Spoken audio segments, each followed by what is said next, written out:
Okay, let's continue for our discussion about the current divergence in section 3.3.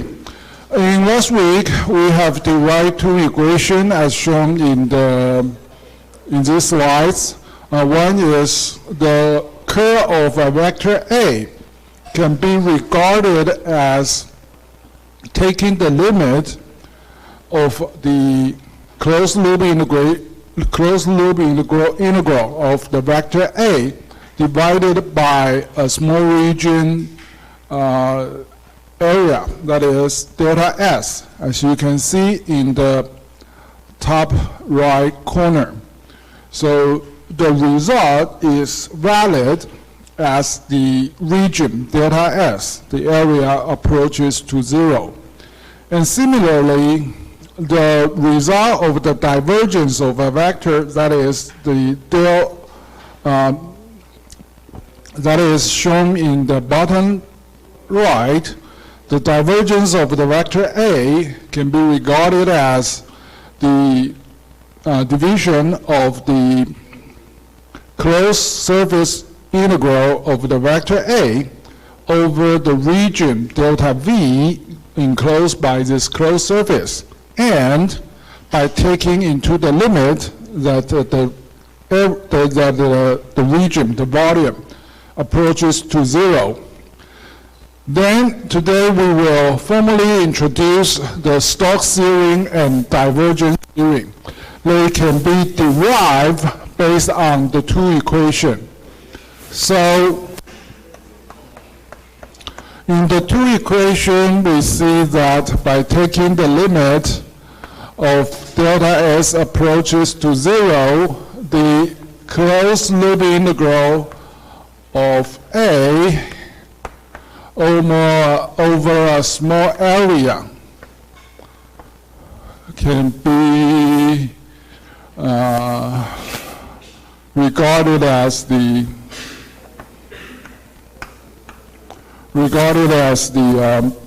curl of A. And for the divergence, it's equivalent to taking the limit of a very small volume and taking the closed surface integral of A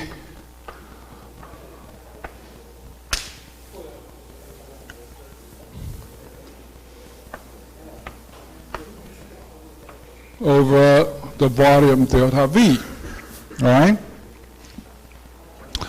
And the so-called Stokes theorem is kind of taking this equation to a broader region,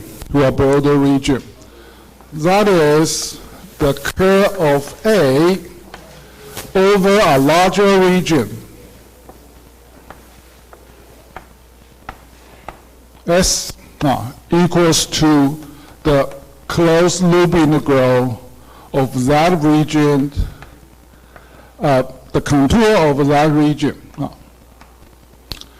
So it's kind of, Stokes theorem is kind of expanding the applicable region of this relationship into a larger area.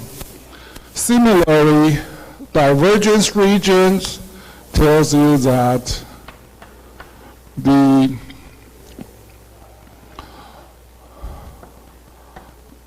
volume integral of the divergence of vector A equals to the closed surface integral of the vector A itself on a larger volume, where S is the surface that encloses this volume.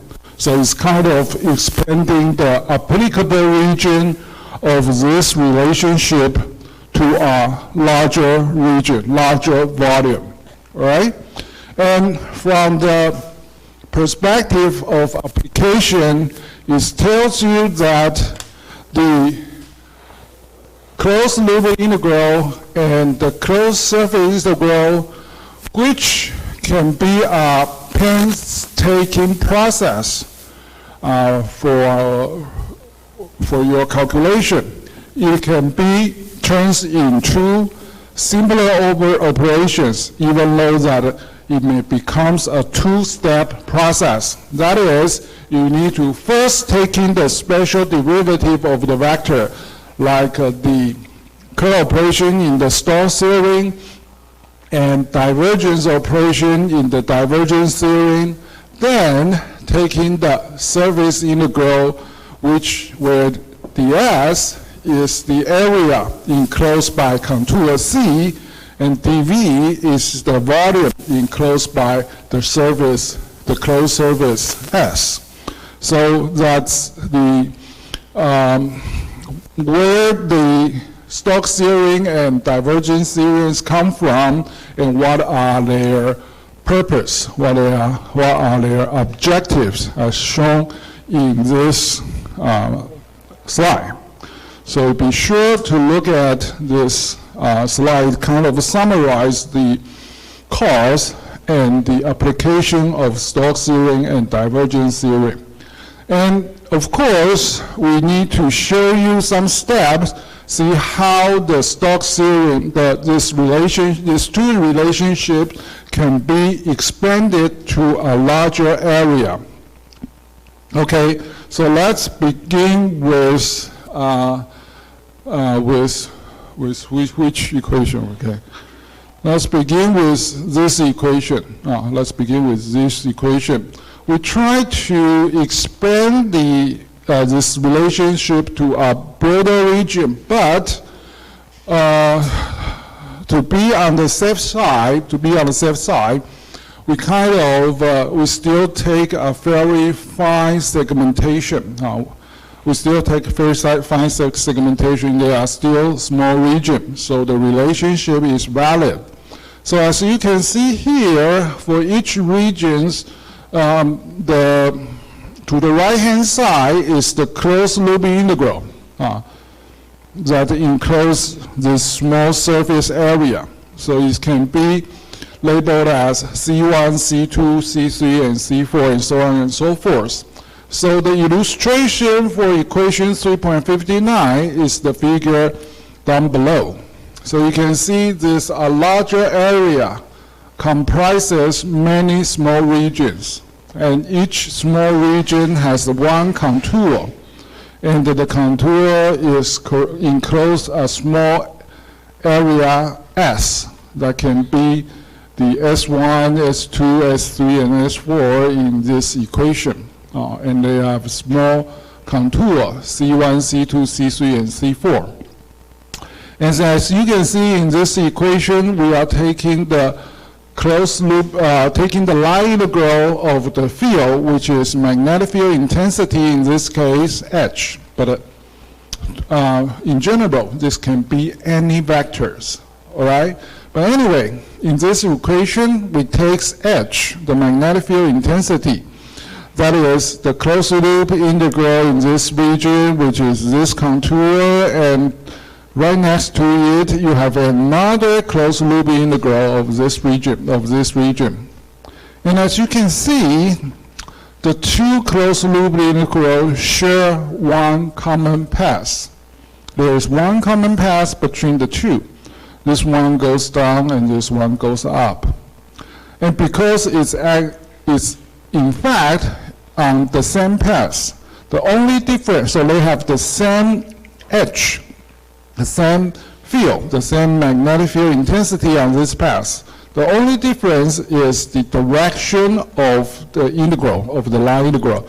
One is going down and the other is going up. So what is the result? What is the consequence? The line integral of the two on these two paths, on these two lines, are of the same magnitude and of opposite sign. So as you can see here, you have a summation of all the line integral in this region. So you can identify that all the line integrals within this area, as long as it is not on the circumference, circumference 是什么？是那个边缘边界只要不是在边界上面的路径，只要在里面的路径，它其实旁边都会伴随着一个相反方向的一个线积分。所以相反方向的线积分在内部了哈，在这个区域的内部，它的相反方向的线积分的结果会怎样？会互相抵消，会互相抵消啊。So even though this looks a little bit complicated because it comprises many closed loop integral in this region, but any line integral that happens in the interior of this surface shall cancel each other because of the line integral of an opposite direction. So, overall speaking, what is the summation result of the right-hand side? That will be, you will only have the line integral on the path at the circumference of this larger area. Only the line integral on the contour, on the boundary of this surface survives. And how about the result to the left-hand side? That will be the collection, the summation of the product of the small surface area and the curve of the magnetic field intensity in this area. So that will be the individual product in this small region. So even though that H is a spatial function, which means that they can be of different magnitude and direction at a different position, that doesn't matter because we divide it into many small regions. And the product, that is the curve of H and the area size, can be calculated individually in these regions. So that will be, you will end up with this relation. So the left-hand side, the discrete summation can be organized as a continuous integral, surface integral of the divergence of the curve of the field H in this area times the surface, taking the surface integral of the curve of H in this area, and equals to the closed loop integral that is performed on the contour that encloses this surface. So this is the so-called Stokes theory. This is the so-called Stokes theory. And it's valid for any vectors, not only applicable to magnetic field intensity. It's valid for, Stokes theory is valid for any vector field. And so to sum up, the usage, the application of Stokes theorem is that the troublesome closed loop line integral can be in a two-step process. That is, by first taking the curve of the vector, then taking the surface integral of the curve of this vector, which is easier to operate in terms of calculation, in terms of mathematical computation. Okay, so that's the derivation of the Stokes theorem. So let's take a look at the example 3.8, which has been, the same problem has been carried out in example 2.1. And in example 2.1, we calculate this problem to show that if the closed loop integral of a vector is non-zero, then the vector which represents a field is the so-called non-conservative field. 非保守场的计算跟判别。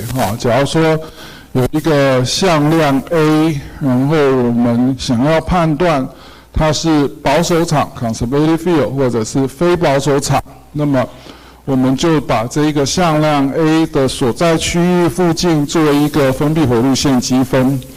假如是像重力场的话，那你会发现你从4楼爬到7楼，再回到4楼，你的重力场的那个并没有做额外的功，那静电场也是一样，它也是保守场。但假如你的场不是保守场而是像是电磁波产生的实变的电磁场的话，那这样跑一圈下来，你的 EMF electromotive force 可能是需要做功的，或者是它会做功所以做功有正有负都有可能所以那个时候我们怎么做的？在 example 2.1， 我们把这一个场跟这一个边界的区域做了一个封闭回路线积分。那这个线还蛮简单的，是一个简单的梯形线嘛，所以就切4段做4段的线积分。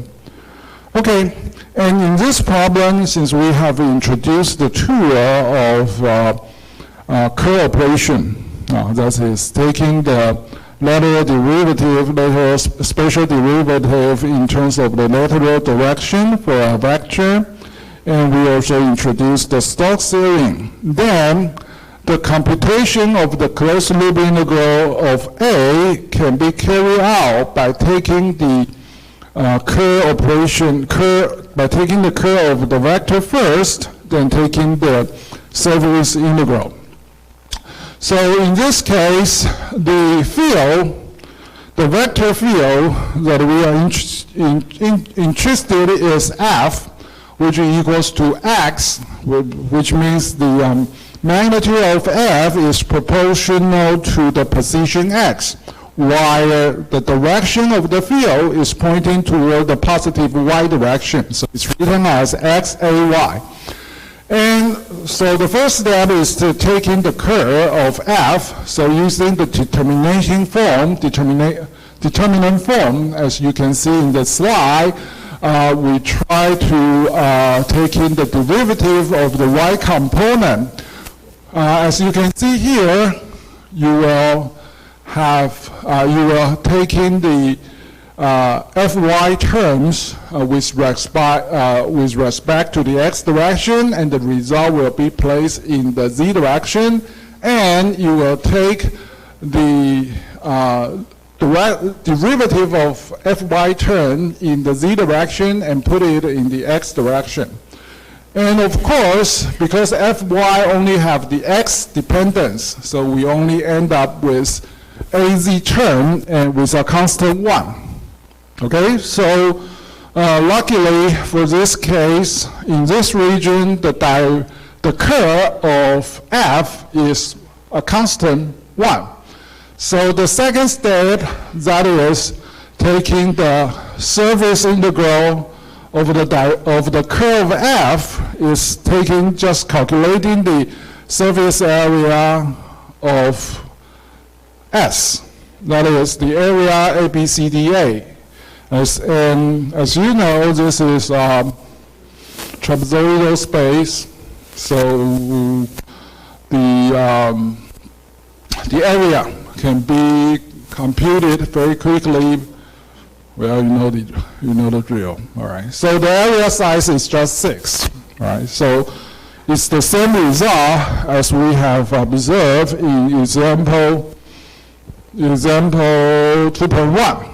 So this example demonstrates that Curvensum closed loop integral can be transformed into the curl operation and a simple surface integral. All right, so this is the application of Stokes theorem.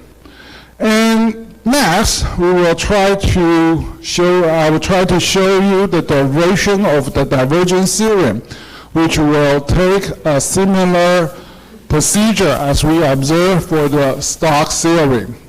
So to derive the divergence theorem, let's consider an arbitrary volume V in an electrical field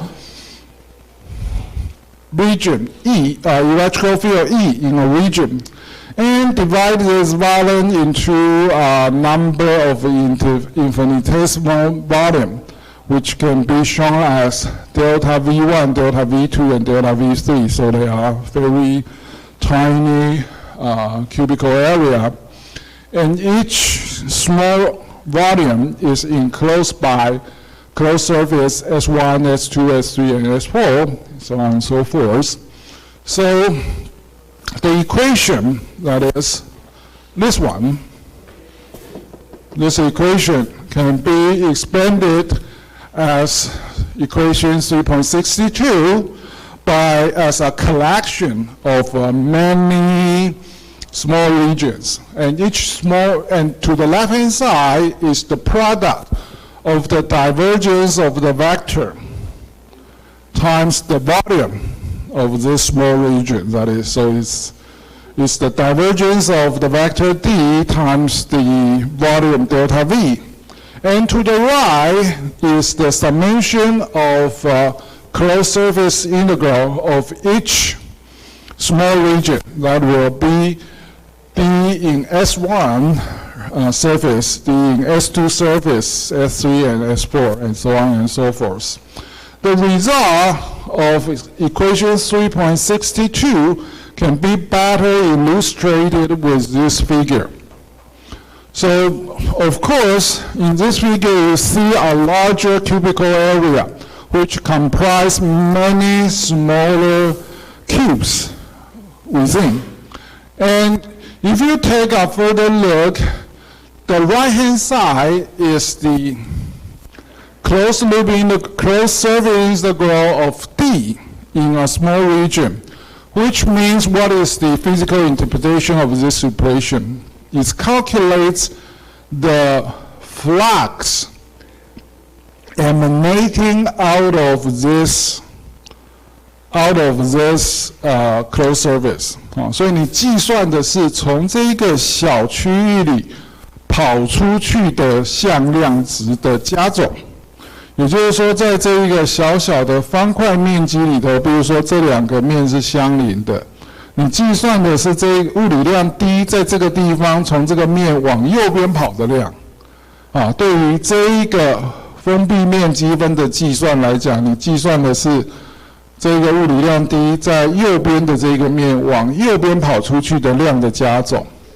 但同样的，对于它右边的这一个小 cube 的左边的这一个面，它计算的是同样的物理量 D 往左边跑出去的量的加总。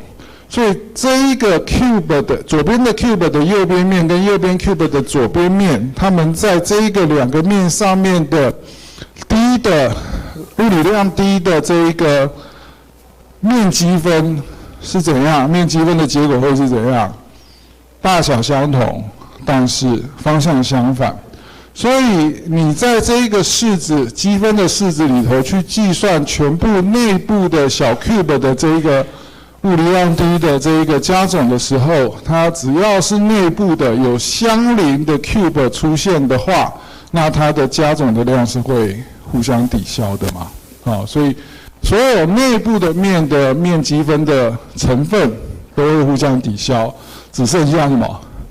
只剩下外皮的嘛，对不对？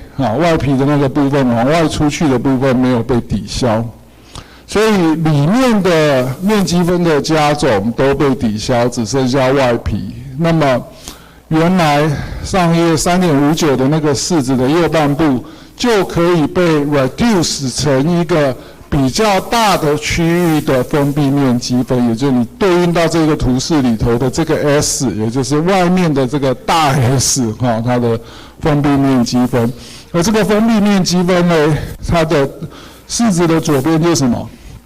在这个比较大的 cubical region 里头，比较大的区域里面，内部各个位置上面的物理量 D， 它的 divergence 的加总因为它是一个 divergence 的体积分所以各个位置的 divergence 的体积分的一个加总。So as this figure illustrates the most of the closed surface integral within this larger region for those smaller cubical area, the surface integral are cancelled out for any surfaces that is reside within this larger volume.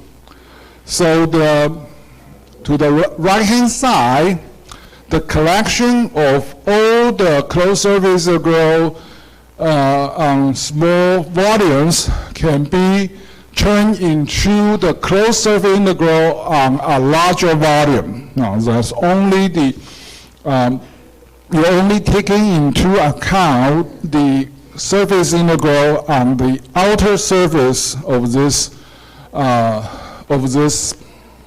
division, of this volume division. You only account for the ones on the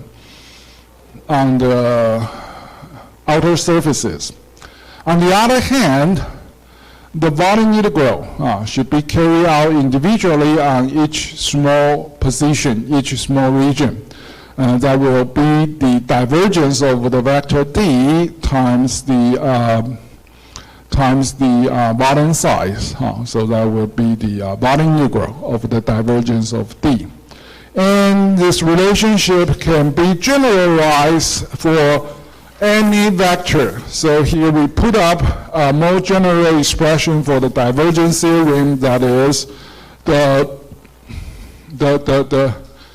closed surface integral of any vector A can be transformed into the volume integral of the divergence of this vector A. That will be the divergence theorem.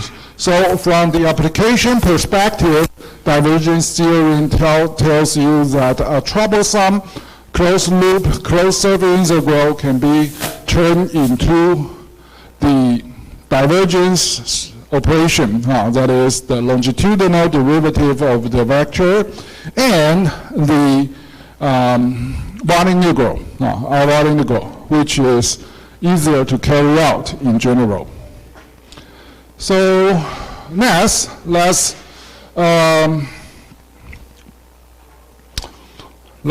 apply both the Stokes theorem and divergence theorem to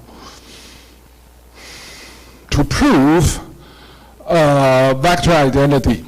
So this is one of the vector identity which is valid for any vector. That is, if you taking the curl of the vector first, then take the divergence of the result, you will end up with 0 for any vector. 所以对于任何的向量场来讲，对于任何的向量场，你对它先学后散，先取旋度，再取散度，那么它一定为0。所以这个是我们称之为 vector identity 的其中之一。所以对于任何的向量都有效，你把任何一个向量先取旋度，再取散度，它就一定会0，等于0了。那类似的这种 vector identity 其实很多了，我也记不得，所以遇到再说吧。Alright, so in this example, we try to validate this vector identity, try to validate this relationship. So what shall we do? So we assume you have转蛋壳吧, Okay, so as you can see here, you have a closed surface, and the closed surface can be divided into two halves, the right half and the left half, and they share a common contour, a common edge, that is C, whereas the left side of the shell define the contour as C1. Which is counterclockwise from your perspective, and the surface is S1, so it's pointing outward to the left, pointing out by taking the right hand rule. The surface S1 is pointing to the left, and the right hand side, the right side of the shell, the edge is C2, which is rotating clockwise from your perspective. And the surface direction S2 is pointing to the right in general. So this is our problem scenario for checking out this relationship. So we will use divergence theorems and Stokes theorems in successive. And so what do we do first? Okay, let's do the divergence theorem first, because divergence theorem is on the outside. So we try to take the product of this operation, that is taking the curl and the divergence of the vector. That is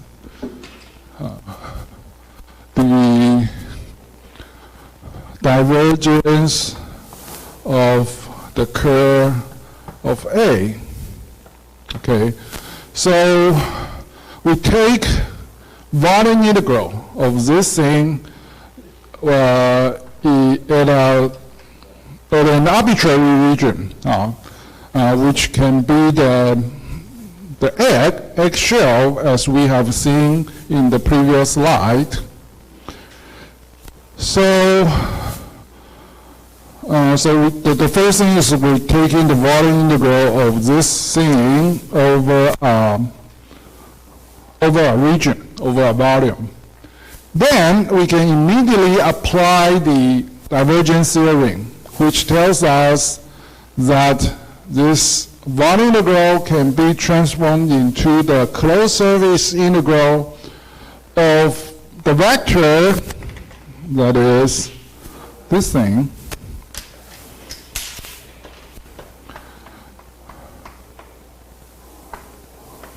in a closed surface that is enclosing this volume.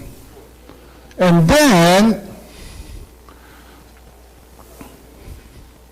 what? Okay. Then the closed surface can be decomposed into two surface integral S1 and S2.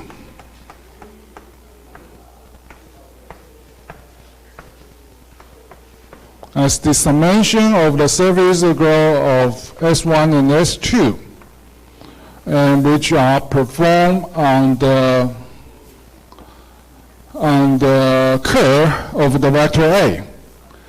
And next, we will apply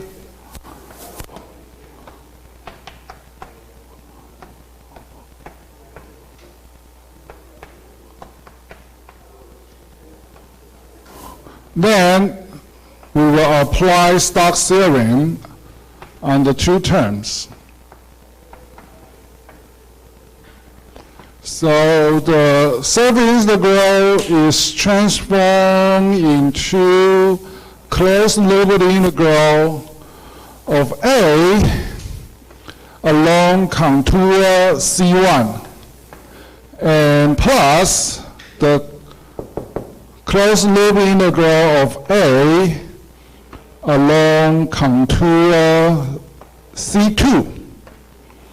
And as you can see from the plot, the closed loop integral result of C1 plus C2 shall equals to 0. And we are therefore demonstrating that for any vector, if you taking the curl first and taking the divergence of the vector, it always end up with 0. Okay?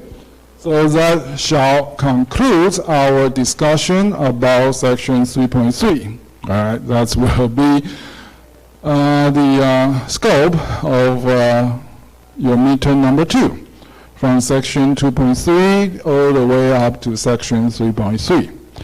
And because we still have some time, so let's move on a little bit about section 3.4, that is the uniform plane wave. Well,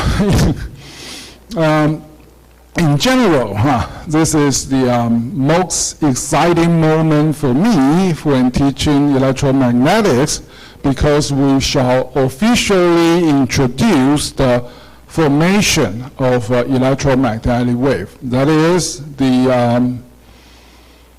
you can say this is the origin of life or anything, right? Because the existence of human being and all the living things, biomechanism are caused by the existence of, say, solar radiation. Solar radiation is kind of the driving force for everything, and the interaction of your physical world, since you are not measured in terms of quantums, you are measured in terms of a collection of molecules or a collection of atoms. So the things that matter most is electromagnetic force. Even though that we have some the strong force, weak force, electromagnetic force and gravity force, but the things that interact with your everyday life most likely is the electromagnetic force. All right, so we must understand how electromagnetic works, right? 好了，不管你们信不信吧，OK， 反正我总是要宣传一下吧，OK， 好。All right, so when it comes to the discussion of the duration of plane wave, we are talking about the spatial and time variation together. It's a simultaneous discussion of spatial variation and time variation.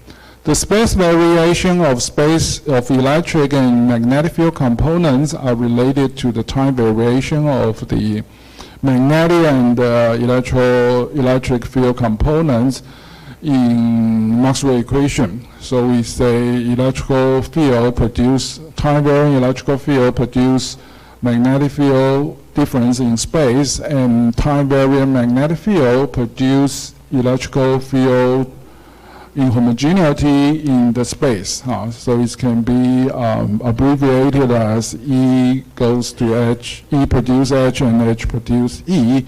And if you're taking this successively, you can derive the generation of electromagnetic wave. So electrical field and magnetic field, E and H, are interdependent, not independent, interdependent. They are related to each other. And because they are interdependency, that shall give rise to the phenomenon of electromagnetic wave propagation. In the general case, electromagnetic wave propagates involve electrical and magnetic fields having more than one component, each depending on all three spatial coordinates in addition to time. So it's so E and H in general are 3 plus 1 dimension, function of 3 plus 1 dimension. That is 3 dimension in space and 1 dimension in time, right? And so we will introduce, or we will try to understand the plane wave first as the origin for understanding the electromagnetic wave phenomenon. So it's regarded as the building block. And amongst all the variation of electromagnetic waves, the plane wave, 平面波, is the most easier one to define, is the most easier one to understand. So to define the so-called plane wave, what is the requirement to define to determine whether or not a wave, electromagnetic wave is a plane wave? Well, the criterion is relatively simple. As long as the electrical field, magnetic field, and the propagation direction, the three are perpendicular to each other, it can be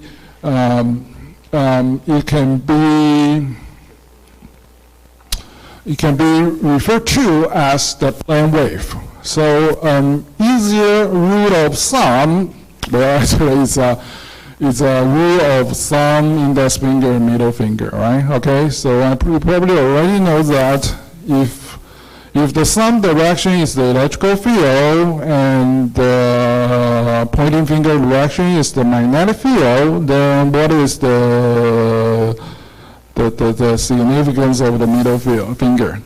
It's the wave propagating direction. So E cross H will end up with the wave propagating direction.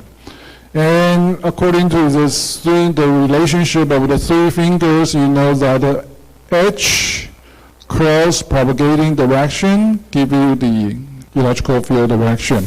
And the propagating direction cross E give you the magnetic field direction. So,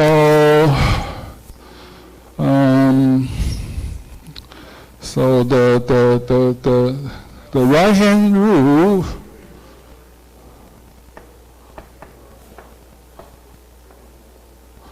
E, H, and the propagating direction is usually written as K, now the propagation direction.